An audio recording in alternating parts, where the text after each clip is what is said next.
Assalamualaikum warahmatullahi wabarakatuh. Shalom, Om Swastiastu, Namo Buddhaya, Salam Kebajikan Rahayu. Perkenalkan, nama saya Pandu Rudi Widatama, saya biasa dipanggil Pandu. Saya adalah mahasiswa pendidikan program profesi guru PPG, program studi pendidikan Pancasila dan Kewarganegaraan pada gelombang 1 tahun 2024. Video ini adalah salah satu dari penugasan saya berkenaan dengan penugasan aksi nyata mata kuliah kebugaran jasmani Universitas Negeri Surabaya. Berkenaan dengan kondisi kebugaran jasmani saya yang mana berdasar pada hasil tes kebugaran jasmani atau TKJU Universitas Negeri Surabaya.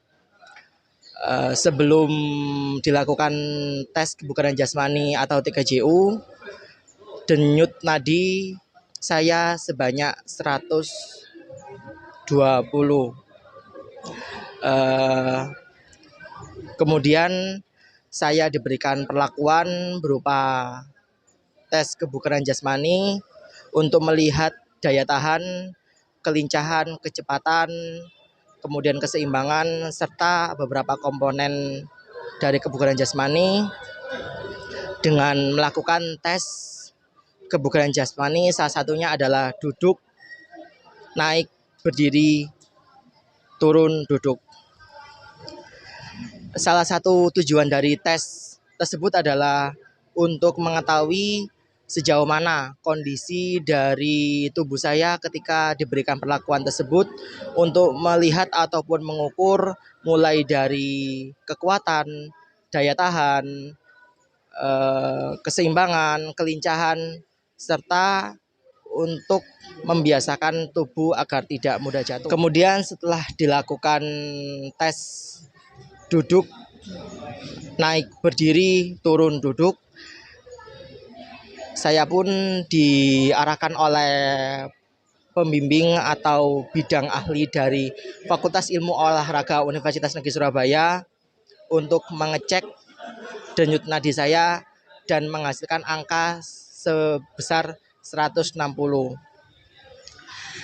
Dan dari apa yang telah saya lakukan melalui tes kebugaran jasmani, melalui tes duduk, naik, berdiri, turun, duduk, yang mana saya mendapatkan intensitas gerakan 19 gerakan. Kemudian setelah dilakukan tes kebugaran jasmani sendiri, untuk daya tahan tubuh saya menunjukkan tingkatan yaitu sedang, yang mana dengan adanya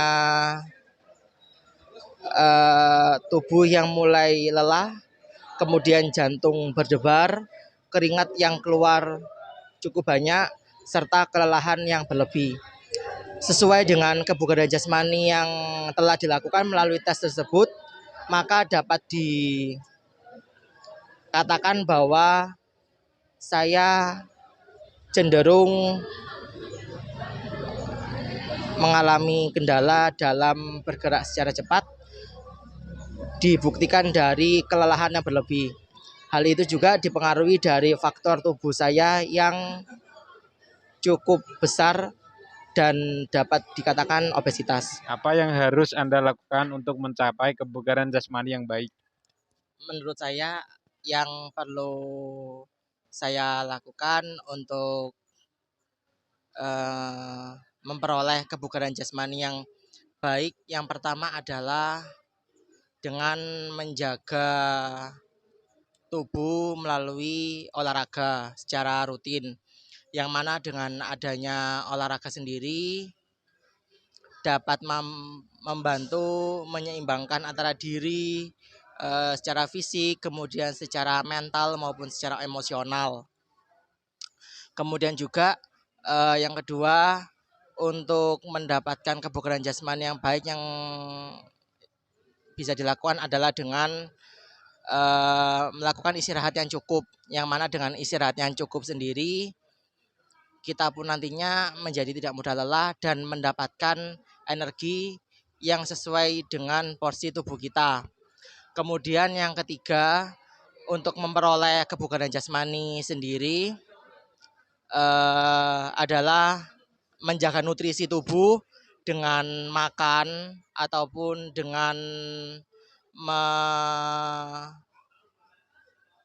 makan atau minum air putih yang cukup, kemudian memakan makanan yang bergizi agar nantinya gizi yang masuk dalam tubuh pun menjadi seimbang melalui olah fisik, kemudian juga olah hati dan olah makan yang telah kita lakukan di sini pun menjadi dasar bagi kita untuk bisa memperoleh kebugaran jasmani dengan baik dan juga didukung dengan latihan-latihan yang secara rutin seperti halnya komponen-komponen kebugaran jasmani seperti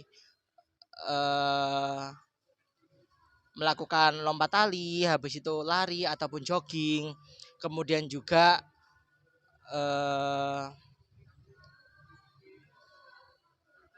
sit up, push up, dan beberapa latihan yang bisa dikerjakan secara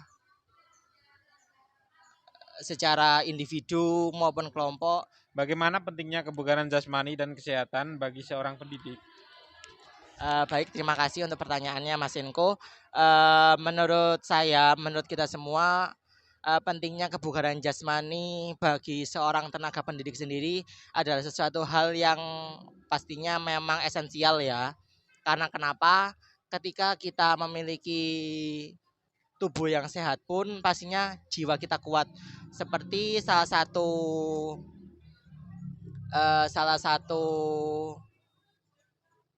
peribahasa mens sana in corpore sano, yang mana dari situlah dengan menjaga tubuh yang sehat pun nantinya pun kita juga akan memiliki jiwa yang kuat.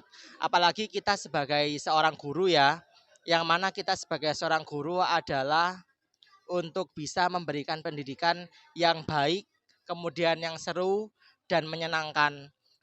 Di lain itu juga ketika kita mengajar pun pastinya kita akan membutuhkan banyak tenaga dan pikiran yang menguras, karena ketika kita menjabarkan sebuah materi, kita tidak hanya sekedar berbicara saja, tetapi kita juga harus berpikir, kita pun juga harus mendiskusikan apa yang telah kita bahas, apa yang kita paparkan bersama peserta didik.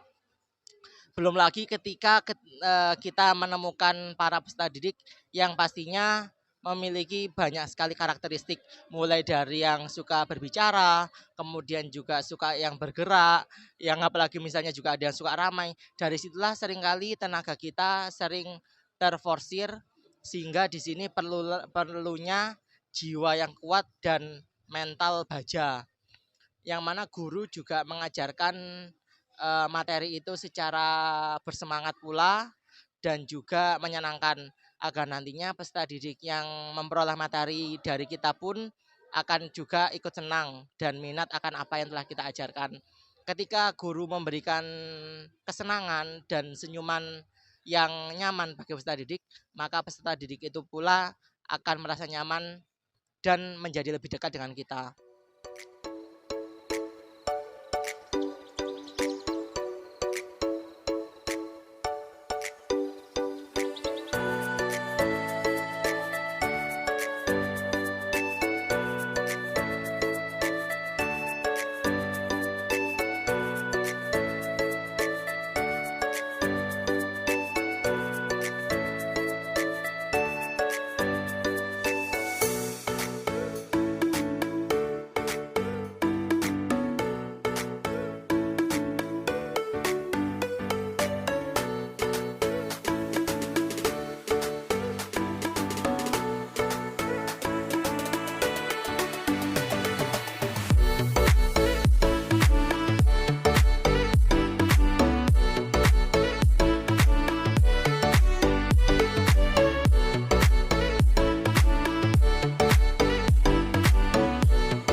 Baik, itu saja penugasan dan paparan yang bisa kami berikan.